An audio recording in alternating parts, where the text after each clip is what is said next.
Hello, everyone. Welcome to the Uncommon Cast. This is Dawn, and we are here in the treehouse with Ryan and Cody. And hello, and good morning. Good morning. Ryan is currently wheeling the basket wheeling up the basket with two important items. One, a blanket for me because it's 60 degrees it's out. under 70 degrees, so yes. Dawn needs to dress like the tundra. Uh-huh. And hey, you guys, I put in here a special gift this morning. This morning's sponsor I'm for nervous. The podcast. Whenever Cody and I meet with Dawn and we have to get special food because she's gluten-free and dairy-free, so I was thinking, what could Dawn possibly eat with us this morning? So I wanted to keep it healthy and clean. I got you guys Slim Jims to go with our coffee. Disgusting. And I would actually be willing to bet this is not gluten-free. It says non-GMO, gluten-free, dairy-free. It contains soy, but that's okay. All knows? natural. Who knows what else it contains? It's a mystery. Meat always comes in this form, so you know it's good. Never do a Slim Jim. All natural. Oh, yeah. Makes me think of 7th grade. I used to buy Slim Jims at the student store. Ugh. It makes you think of road trips. Gross. We're so glad that you all joined us this morning. So we hope that maybe you're listening with some coffee, Slim Jim, zucchini muffins, yes. as we are, and dive into... What a combination. Right? Such a good combo. And that you dive into this morning's topic, because we've been hoping to hit this one for a while. That's right. So the reason we're talking about the topic we're going to hit today is because about a month ago, I had some really good friends that received just some terrible news. News that, every once in a while in our lives, we get news that just kind of makes life stop. And this was one of those moments for them. And I went to sit with her and just talking through how she was doing. And essentially, she said she wasn't doing well, but she added the caveat as she looked at me kind of with teary eyes. And she said, "But I know God won't give me more than I can handle." And that sparked intense emotion in me in that moment. And it has sparked like really great conversation since then, not only with her, but with lots of people about this idea that God won't give us more than we can bear or more than we can handle. If you're listening and you've heard that before, just raise your hand in the car or on the sofa. Has somebody told you that before? Because certainly I've heard it. I grew up hearing it. And we just kind of want to unpack that today, unpack the truth of it, or the mythology of it, and unpack kind of what it does in us when we believe and say things like God won't give us more than we can handle. Sometimes many of us know that we can take verses out of context and misapply them. Never. It happens. I've heard it happens in the kingdom, right? And this is one of those that we have applied outside of, I think, its intentional meaning, and it ends up being damaging to people where in the midst of their pain and suffering, you even make them feel worse by giving them a God-given verse.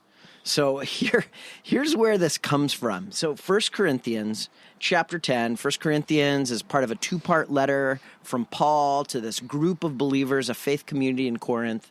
And he, right before this verse, just so you understand the context, he's listing some things that have happened in Israel's history, in the God-believing history, right? And he said some things have happened, some bad things have happened. He goes into this verse. He says, these things have happened to them as examples that were written down. They're warnings for us. So 1 Corinthians 10:13, here's the verse that people take out of this. No temptation, though, has overtaken you except what is common to mankind. And God is faithful. He will not let you be tempted beyond what you can bear. But when you are tempted, he will also provide a way out so that you can handle and endure it. Now that is good, and that this translation hits temptation. That when we're being tempted to go away from doing what's right, or being tempted going away from God's will for our lives, there's going to be a way out. But many people have taken this to say nothing in life has overtaken you except what is common to man. God is faithful. He will not let you experience anything, even pain and suffering beyond what you can bear. And that is the fallacy of where this verse has been applied and has actually damaged a lot of people. And I've heard it in my life in painful and suffering circumstances, Luckily, though, women apparently are impervious to such temptation. All right, because it says mankind. Right, Dawn. Right. Humankind. Oh, okay. Humankind. Okay, got it. Sorry, what version was I reading? NIV, that's why. All right. I just had to poke at you. I'm glad that you reframed that and I'm glad that you pointed out that it's talking about temptation, because so many times people have come to people experiencing grief, experiencing hard times, experiencing just the rough things of life, which is uncertainty. Right. Part of being human is experiencing those rough things of life. And in our attempt to like make people feel better in those moments, sometimes we turn to phrases like that and they get distorted and they become platitudes that are meant to help, but they often hurt. And I can speak from experience with that for me, because that phrase, God will never give you more than you can handle, was thrown around when I was 11 years old and my dad passed away. And we were involved in church, and so a lot of church folk came by, people who love Jesus, people who have good hearts, came by well-meaning and said things like, God will never give you more than you can handle. And at the time, as an 11-year-old boy, I'm thinking, what? I can't handle this. Like, this is too much for me. This is way beyond what I can handle. An 11-year-old boy losing a father is not something that you can handle. And the thing is that the more I got involved in church, the more I got involved in my faith, I heard that more often. I even came to a place where I found myself saying it, and then it was just a gut check of like, wait, life gives us things that we can't handle all the time, but we know somebody who can handle it, and it's the ability to lean on and rely on him in those moments that I think is actually the point. And it's interesting because when we find ourselves in seasons where things are generally fine, what can happen is that we easily in our faith can become impervious to platitudes. In fact, our faith can often be built on some of these platitudes, like God will never give you more than you can bear, or I don't know, other. Be thankful in all circumstances. Yeah, yes, in all circumstances be thankful. Which is a verse. So It of course totally you can apply is. it to someone who just lost a parent. That's or right. Yeah, God helps exactly. them. Suffering child. God helps those who help themselves, right? That's It's right. in the Bible. That's my dad's version. And the fascinating thing is that it's like you were saying, Cody, you even found yourself saying it. It's when we find ourselves or people we are close to in kind of terrible places in life, unexpected places in life that are frankly more than anybody can or should have to bear, that it becomes really blaringly obvious that these are not helpful and not really true. Right? And so I just want to take a second and maybe talk about what does it do to our faith if we have been leaning on some of these platitudes without really kind of going deep into what they are saying to our hearts. What does it do to our faith when we encounter hard things? I love how you ask that, because sometimes if we hear that in our lives, God doesn't give you more than you can handle. You should put a smile on your face, be thankful in this circumstance. He's going to bring good out of it. This all happens for a reason. Everything he brings, right, good for out of everything for those who follow him, right? How many of you have heard that one? Right. And that's from a verse It's from too. a verse, totally. You know?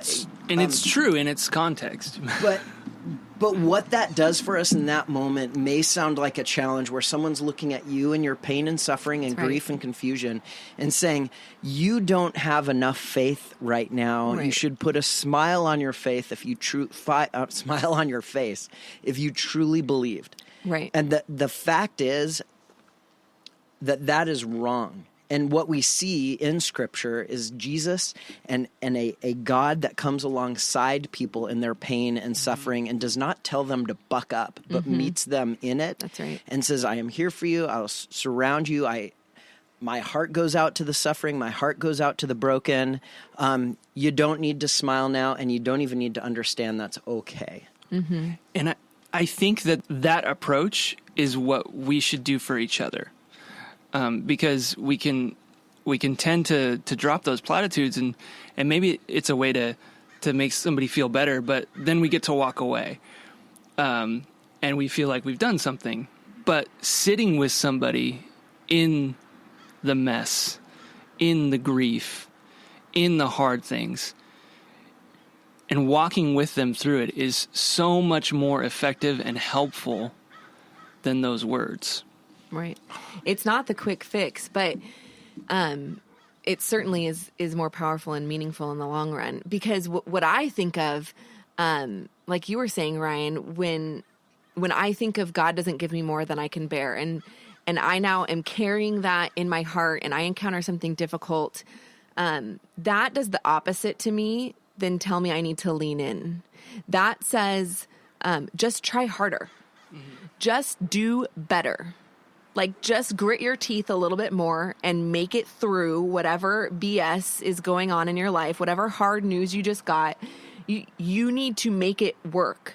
Just do it, as opposed to being given permission to be like, this is hard.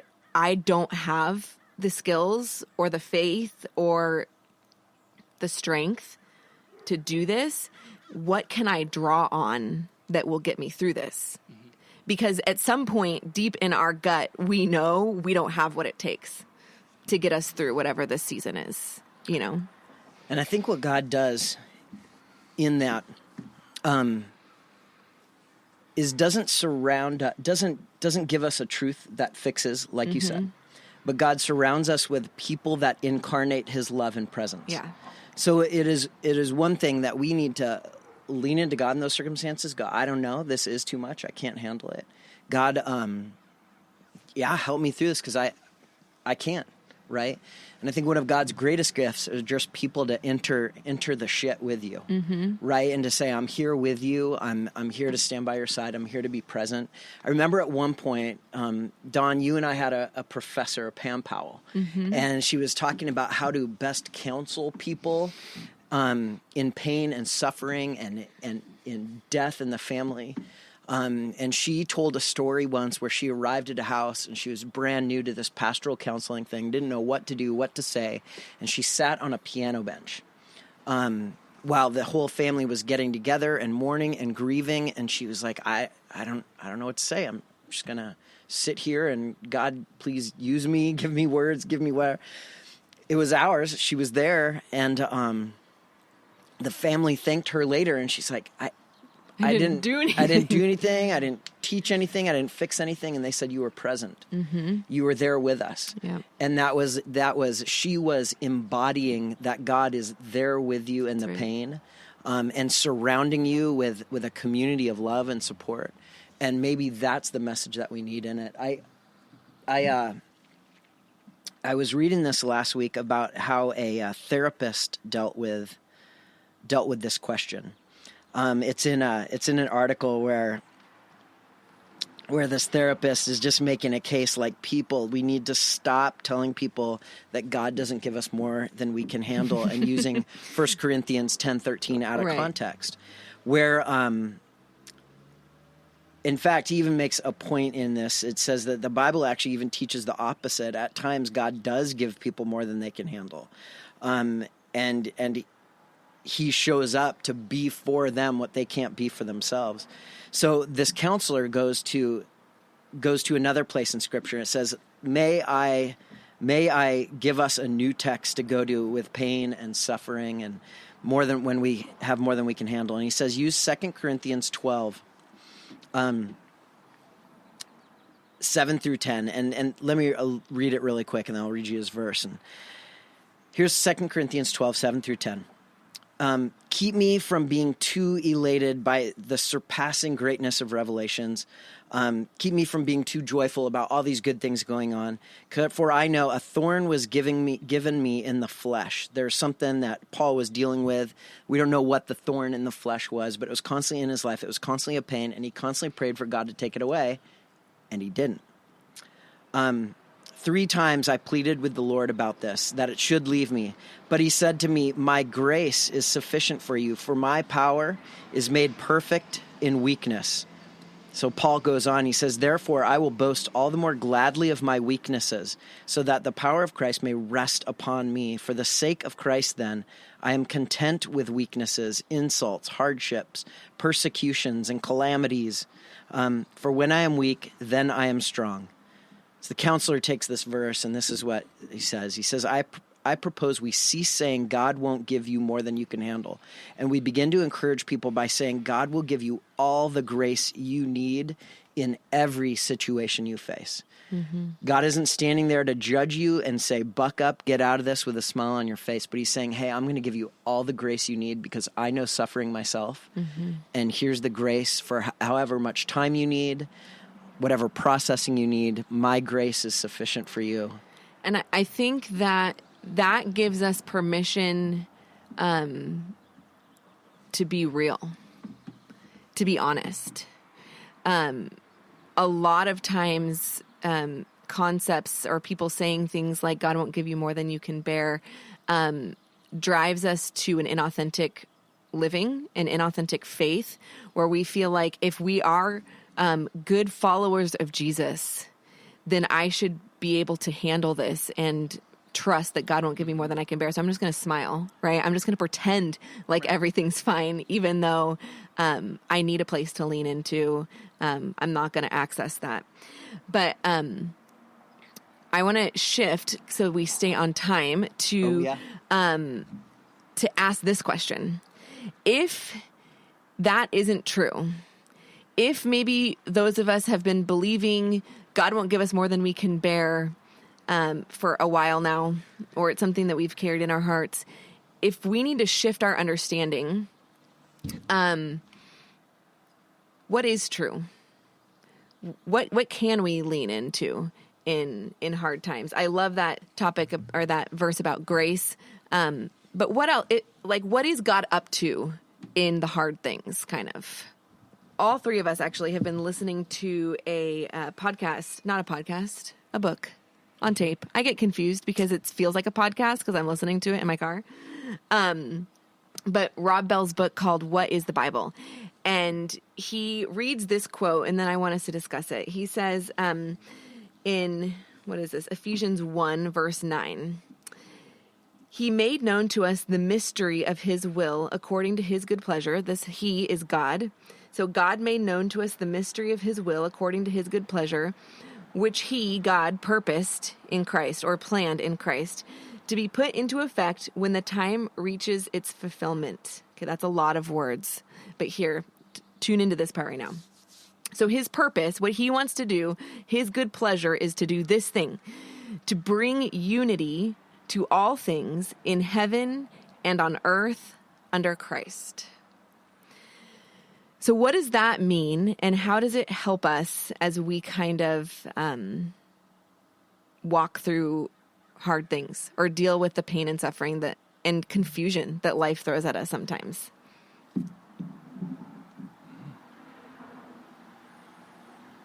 You want me to go? Yeah. Okay. I feel like I've been talking for a long time. Well, I mean, it makes me think of restoration, and it makes me think of reconciliation, fancy words like that God is trying to make things whole. Mm-hmm. And in the times that things feel really broken and messed up, having the comfort knowing that God is working and he's going to make wholeness out of all of that, and he's going to restore. That's what that makes me think of. And I wonder, though, obviously we wouldn't, that verse on its own to give to someone that's facing something, they may not get total comfort that God is working towards the unity of all things. Right. So I know that there's a deep-seated, an explanation of that, Dawn, that you're really want to bring out right now, and I want to hear you bring it out, because what is that unity in all things that gives any of us hope when life is tough and sucks? So this is wisdom that we've gleaned, all three of us, from this book, What is the Bible, by Rob Bell. But he talks about that phrase, to bring unity to, is a very long Greek word, anakephalustistai, which I probably just butchered, but that's okay, because you're not going to look it up anyways. You all know that. And that is this word that talks about bringing unity, but it also has this understanding of retelling the story. Mm-hmm. And that's where I think this concept has so much to offer to us when we find ourselves in hard things. Because if you're like me, I'm a storyteller. I love telling stories. And in fact, my favorite stories to tell, and even growing up, like I remember sitting with my dad and my uncle and our family, and all of the stories that would get told were the worst stories that had ever happened. I mean, one of the famous stories in my family was when my grandfather fell out of a canoe, right? Like, that wasn't funny at the time when he fell out of the canoe, but that story has gotten retold, and it's part of our family narrative now. Some of my favorite stories to retell, are the times that the car caught on fire in Mexico, or Drew got crushed by a water tower, like in the moment they weren't funny, but now we retell them. And there's this truth that when we retell parts of our story, the worst parts become the most powerful, the most impacting, the best parts of the story. Maybe because it was in those moments that we wrestled the most with life. And we found that looking back, it was in those hardest moments that they were the most transformational as to who we were as people. Mm-hmm. And I think that's the hope. That's the hope in it. As humans, we're sense machines. So when we're reason machines, right? So when bad things happen, when the child gets cancer, when there's a shooting at the synagogue, when a father dies, what sense is there? And it throws us into this confusion about life. We're disoriented because our sense machine things aren't connecting. Right. And we go through a process there of total disorientation, trying to figure it out. What sense can we make out of this? What sense can we make out of this? And then we arrive at a place where we can retell the story and we can bring good out of it. Not that the story was ever good, right. And not that we are ever encouraging anyone to say, God did this to you to teach you a lesson. No. Crap happens in the world because the world is crappy and broken, right? Yeah. But there's this title that God has throughout Scripture as Redeemer. And a Redeemer is something that takes a mess and brings value out of that. Like we redeem our old tin cans. They were trash, but now you could get value out of them. God has this title of Redeemer because he can bring good or transformational stories and character development and even life out of where there was death in your life. That's right. And that title of Redeemer gives us hope that in the future, sense will be made even in the disoriented and painful state that we're in now. Right. And yes, it doesn't offer immediate healing the way telling somebody God won't give you more than you can bear does. But if you can lean into the truth that this is the work of God in the world, that even in the midst of things that don't seem to make sense, what God is doing is he is bringing unity to all things. He is retelling the story of all things in ways that offer meaning and transformation, and make some of the worst bits of our story into some of the most powerful parts of our story. Here's to go back to maybe a better thing to say is God's going to give you his grace is sufficient to get you through this and to be with you through this. I think God's grace is sufficient to get you through it even when you turn your back on God. When something bad happens in life and you're like, I'm done, I can't make sense of this. Why did this happen in my family or to me? Why did that happen to me as a child? And we slam the door because we just don't understand. I think God's grace is sufficient to stay on the other side of the door and go, it's okay, I understand why you slammed the door. But that same God of grace is the God of love who is right on the other side of that door, waiting to get back to you, to love you through it, and to make more sense of what your life is about. Can you, and you did just a little bit there, but can you unpack even more? Like, what is that idea of God's grace is enough? Because sometimes I think in the midst of hard things, like even that, you're like, I don't know how to access that. I don't know what that means for me. What do you mean when you feel comforted by the fact that God's grace will carry you through anything? What kind of comfort does that bring you? I think oftentimes we feel that the proximity of God to us is dependent upon our behavior and our faith, right? That if we act right and believe right, God is closer to us. He's happier with us, right? I believe that does please God, when we are close. But God's grace says that I'm going to be just as close to you in your doubt as in your faith. I'm going to be just as close to you in your sin as when you are the holiest of holy. And I think that's what I mean, that when we say God's grace is sufficient for you, for with all your ups and downs, all your faith and doubt, whether you're cursing God or praising God, and in that moment, God saying, look, I love you, you're my child. I'm like the father to the prodigal son at this moment. My arms are open wide for you to come back to me and to give you a feast of life. And I think that's what I mean by saying God's grace is sufficient to be by your side in this. And here's what we as people need to do. We need to be the presence of that grace for others. We don't correct people in their pain. We don't fix people in their suffering. We bring them a freaking casserole, right? and you sit on the couch or the piano bench. Yes. And you just have coffee with them. And maybe you just are a sounding board to pain. And you say, I love you, I'm praying for you. And then you show up the next day and do the same thing. Or maybe you just sit and let them cry. And that's it. Like sometimes we're like, I don't have the words. I don't know what to do. Yeah, you don't have to. Just show up and sit on the piano bench. Yeah. Quick personal story. Go. You made me think of when my dad passed, that person was my aunt. And what my aunt did, she didn't come and she wasn't one of the ones that was trying to fix the problem. She just came. She stayed with us for like a month.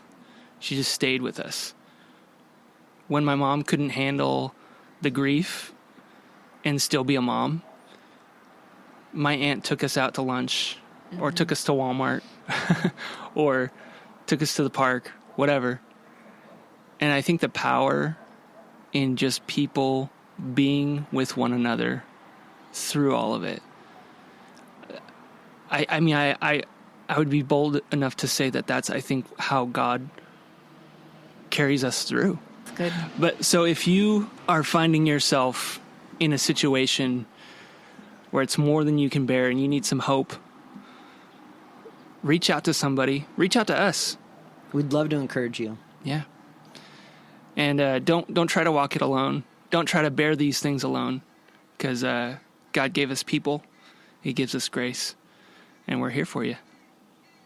Yeah, don't feel guilt or shame because you feel overwhelmed and that you don't have the answers. Well, thank you all for tuning in to episode 10 of the Uncommon Cast. We hope that this has sparked some things in your heart. We hope this sparks conversation that you can have around the dinner table or over a cup of coffee. And we will talk to you all soon. Yeah, we look forward for more deep thoughts from a treehouse in San Diego. And hey, stay tuned for our upcoming events. You'll see links below. Talk about everything that's coming on this summer, our next Wine and Words, some big uncommon parties, some Good Life, which are great programs for kids, raising little heroes, little bold heroes in this world. And we would love to have you join us with everything, because everything's way more fun when you show up as a community, because that's what brings life. Talk to you soon.